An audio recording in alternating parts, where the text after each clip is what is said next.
ਅਗਲੀ ਗੱਲ ਕਰਦੇ ਜਾਈਏ, ਸਾਬਕਾ ਨਿਊਯਾਰਕ ਦੇ ਮੇਅਰ ਰੂਡੀ ਗਿਲਿਆਨੀ ਨੂੰ ਇੱਕ ਹੋਰ ਹਾਰ ਦਾ ਸਾਹਮਣਾ ਕਰਨਾ ਪਿਆ ਆ। ਫੈਡਰਲ ਜੱਜ ਨੇ ਰੂਲ ਕੀਤਾ ਆ ਵੀ ਨਿਊਯਾਰਕ ਮੇਅਰ ਨੇ 2020 ਦੀਆਂ ਇਲੈਕਸ਼ਨਾਂ ਨੂੰ ਪਲਟਾਉਣ ਦੇ ਲਈ ਇਹਨਾਂ ਨੇ ਕਈ ਜਿਹੜੇ ਆ ਉਹ ਝੂਠ ਤੇ ਕਈ ਕੁਛ ਜਿਹੜਾ ਇਹਨਾਂ ਨੇ ਬੋਲਿਆ। ਦੋ ਜਾਰਜੀਆ ਦੇ ਇਲੈਕਸ਼ਨ ਵਰਕਰਸ ਦੇ ਉੱਤੇ ਇਹਨਾਂ ਨੇ ਤੌਹਮਤਾਂ ਜਿਹੜੀਆਂ ਆ ਉਹ ਲਾਈਆਂ ਸੀ। ਫਿਰ ਇਹਨਾਂ ਨੂੰ ਅਦਾਲਤ ਨੇ ਕਿਹਾ, ਉਹਨਾਂ ਨੇ ਡੈਫੇਮੇਸ਼ਨ ਦਾ ਕੇਸ ਇਸ ਦੇ ਉਲਟ ਜਿਹੜਾ ਲਾਇਬਿਲਿਟੀ ਦਾ ਪਾਇਆ ਵੀ ਇਹ ਲਾਇਬਲ ਹੈਗਾ ਡੀਫੇਮ ਕਰਨ ਦੇ ਲਈ ਉਹਨਾਂ ਇਲੈਕਸ਼ਨ ਵਰਕਰਸ ਨੇ। ਤੇ ਇਵੈਂਚੁਅਲੀ ਜਿਹੜੇ ਅੱਜ ਜੱਜ ਆ ਯੂਐਸ ਦੇ ਬੈਰਲ ਏ ਹੋਵਲ, ਉਹਨਾਂ ਨੇ ਕਿਹਾ ਆ ਵੀ ਗੁਲਿਆਨੀ ਲਾਇਬਲ ਹੈਗਾ ਆ ਇਹਨਾਂ ਨੂੰ ਡੀਫੇਮ ਕਰਨ ਦੇ ਲਈ, ਜਿਹੜੇ ਦੋ ਜਾਰਜੀਆ ਦੇ ਇਲੈਕਸ਼ਨ ਵਰਕਰਸ ਆ। 57 ਪੇਜਾਂ ਦਾ ਓਪੀਨੀਅਨ ਗੁਲਿਆਨੀ ਦੇ ਉਲਟ ਜਿਹੜਾ ਉਹਨਾਂ ਨੇ ਲਿਖਿਆ। ਉਹਨਾਂ ਨੇ ਕਿਹਾ ਵੀ ਜਿਹੜੀਆਂ ਚੀਜ਼ਾਂ ਦੇ ਤੁਸੀਂ ਦਾਅਵੇ ਕੀਤੇ ਆ ਉਸ ਦਾ ਤੁਸੀਂ ਇੱਕ ਵੀ ਪ੍ਰੂਫ ਆ ਉਹ ਨਹੀਂ ਲੈ ਕੇ ਆਏ। ਰੂਬੀ ਫਰੀਮੈਨ ਤੇ ਵਾਂਡਰੀਆ ਸ਼ੇ ਮੌਸ, ਇਹ ਦੋ ਇਲੈਕਸ਼ਨ ਵਰਕਰ ਸੀ ਜਿਨ੍ਹਾਂ ਉੱਤੇ ਰੂਡੀ ਗੁਲਿਆਨੀ ਨੇ ਦੋਸ਼ ਜਿਹੜੇ ਆ ਉਹ ਲਗਾਏ ਸੀ। ਆਲਰੇਡੀ ਜੱਜ ਹੋਵਲ ਨੇ ਗੁਲਿਆਨੀ ਨੂੰ $1,32,000 ਪੇ ਕਰਨ ਦੇ ਲਈ ਆਖਿਆ ਹੈਗਾ ਆ ਕੋਰਟ ਆਰਡਰਸ ਦੇ ਜਿਹੜਾ ਉਹ ਤਹਿਤ। ਇਹ ਕਹਿੰਦੇ ਵੀ ਨਵੀਂ ਡਿਵੈਲਪਮੈਂਟ ਆ ਉਸੇ ਹੀ ਉਦਾਹਰਨ ਦੇ ਵਿੱਚੋਂ ਆ ਜਿਸ ਦੇ ਵਿੱਚ 2020 ਦੇ ਇਲੈਕਸ਼ਨ ਨੂੰ ਨਤੀਜਿਆਂ ਨੂੰ ਬਦਲਣ ਨੂੰ ਲੈ ਕੇ ਟਰੰਪ ਤੇ ਉਹਨਾਂ ਦੇ ਜਿਹੜੇ ਸਾਥੀਆਂ ਨੇ ਜਿਹੜੀਆਂ ਕੋਸ਼ਿਸ਼ਾਂ ਕੀਤੀਆਂ ਸੀ।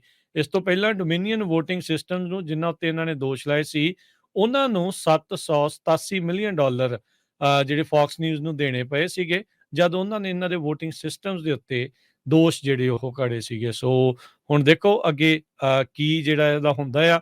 ਗੁਲਿਆਨੀ ਦੇ ਸਪੋਕਸਮੈਨ ਨੇ ਤਾਂ ਇਹੀ ਕਿਹਾ ਵੀ ਇਹ ਇੱਕ ਹੋਰ ਉਦਾਹਰਨ ਆਪਣੇ ਸਾਹਮਣੇ ਆ ਵੀ ਕਿਸ ਤਰੀਕੇ ਦੇ ਨਾਲ ਜਸਟਿਸ ਸਿਸਟਮ ਨੂੰ ਹਥਿਆਰ ਦੇ ਵਜੋਂ ਵਰਤਿਆ ਜਾ ਰਿਹਾ ਆ ਤੇ ਜਿਹਦੇ ਵਿੱਚ ਕਹਿੰਦੇ ਇੱਕ ਪ੍ਰੋਸੈਸ ਹੀ ਪਨਿਸ਼ਮੈਂਟ ਦੇ ਤੌਰ ਦੇ ਉੱਤੇ ਨਜ਼ਰ ਆ ਰਿਹਾ ਆ। ਜੀ।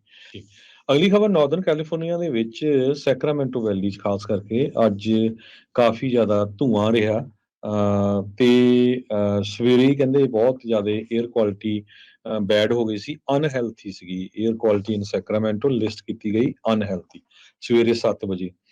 ਬਾਅਦ ਦੇ ਵਿੱਚ ਜੋ ਹਵਾ ਕਾਫੀ ਤੇਜ਼ ਚੱਲੀ ਉਹਦੇ ਨਾਲ ਜਿਹੜੀ ਆ ਏਅਰ ਦੀ ਕੁਆਲਿਟੀ ਦੇ ਵਿੱਚ ਕਾਫੀ ਸੁਧਾਰ ਹੋਇਆ। ਸਟਰ ਕਾਉਂਟੀ, ਕਲੂਸਾ ਕਾਉਂਟੀ, ਯੋਲੋ ਕਾਉਂਟੀ ਇਹ ਵੀ ਸਾਰੀਆਂ ਅਨਹੈਲਥੀ ਡਿਕਲੇਅਰ ਕੀਤੀਆਂ ਗਈਆਂ ਸੀ ਅੱਜ ਹੇਜ਼ੀ ਸਨ ਤੇ ਬਹੁਤ ਸਾਰੀ ਗਰਮੀ 97 ਡਿਗਰੀ ਤੋਂ ਲੈ ਕੇ 101 ਡਿਗਰੀ ਤੱਕ ਰਿਪੋਰਟ ਕੀਤੀ ਗਈ ਹੈਗੀ ਆ।